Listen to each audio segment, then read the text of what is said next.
Hello, let's talk about factoring a trinomial. Trinomial means it has three terms, 1, 2, 3, and the highest power is 2, it is a quadratic. There will be two possibilities. The first is that a could be equal to 1. And if a happens to be 1, then the strategy is we'll look for the factors of the last number. So the two numbers that multiply to the last and that add to the middle. So two numbers that have to multiply to the C and add to the B. So here's what that means in practice. So here is, let's factor x to the 2 minus 5x plus 6. So if we, what we're looking for is, since the front number is 1, we're looking for two numbers that multiply to 6 and add to negative 5. And what can this be? Since the last number multiplies to plus 6, that means both of these have to be the same sign. And since they add to negative 5, they both have to be negative. So negative 2 and negative 3 would multiply to positive 6 and would add to negative 5. Once we find these numbers, then we can complete the factoring, because to get x to the 2, we need x times x. And all the other combinations we have already figured out. So we will need negative 2 times negative 3 to multiply to 6 and to add to negative 5. And that's it. That's a complete factored version. Now, we could check this by multiplying out and convince ourselves that this really works. And when we multiply it out, we get this. But we don't have to do that. So let's look at one more example. And this time, let's factor 3x cubed y plus 9x to the 2 y minus 120xy. And the first thing to do is to see if there is anything in common and factor it out. The biggest thing in common among the numbers is 3. 3 goes into each one of the numbers, so we can factor out the 3.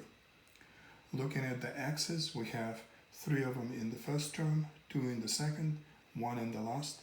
The most they have in common is 1x. Looking at the y's, each one has a y, and we can factor out the y. And that leaves us with x to the 2 plus 3x minus 40. At this point, we have factored the original polynomial or expression, because we have written this as a multiplication, which means it is factored. But is it factored completely? To know that, we have to see if the inside can be factored any further. And since we have the quadratic again with the front number 1, we are looking for two numbers that multiply to negative 40 and add to plus 3. What could this be? Well, we could try different combinations. So here we can try 10 and 4. And 10 and 4, let's say positive 10 and negative 4 will multiply to negative 40, but would not add to 3, so that would not work. The 8 and the 5 will multiply to 40, and we could use these numbers to get to 3. Now, since the last number is negative, that means these two would have opposite signs. And since the bigger number is positive, that means 8, the bigger, is also plus. So 8 is plus, 5 is minus. And that's how the middle will add to positive 3. Which means we're done. Carrying the 3xy, we now can factor the parentheses.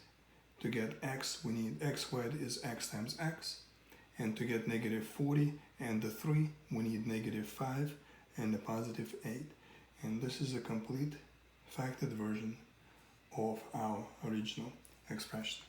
Now, one more thing is sometimes when we factor and we're looking for combinations that multiply to the last number and add to the middle, this number may be a little bit too big, and we can use calculators to help us look for the factors. So here is an example of that, if we go to y equals and we type in the original, the last number, negative 40, exactly with the sign and everything else, and then divide by x. Now, if we go to the table, which is second graph, we can see all the different ways to multiply to negative 40. 1 times negative 40, 2 times negative 20, and we're looking for the combination of these numbers that will add to 3. Here 3 times 13 something, which means 3 does not go into 40. 4 and minus 10, 5 and negative 8. This is close. 5 times negative 8 makes negative 40, but it will make negative 3 as opposed to plus 3, so we don't use that. And here is our combination, 8 and negative 5, which does multiply to negative 40. It does it to plus 3. So this is one way that we can use the calculator to help us with the factoring. And that's it for this video. Thanks for your time. Take care.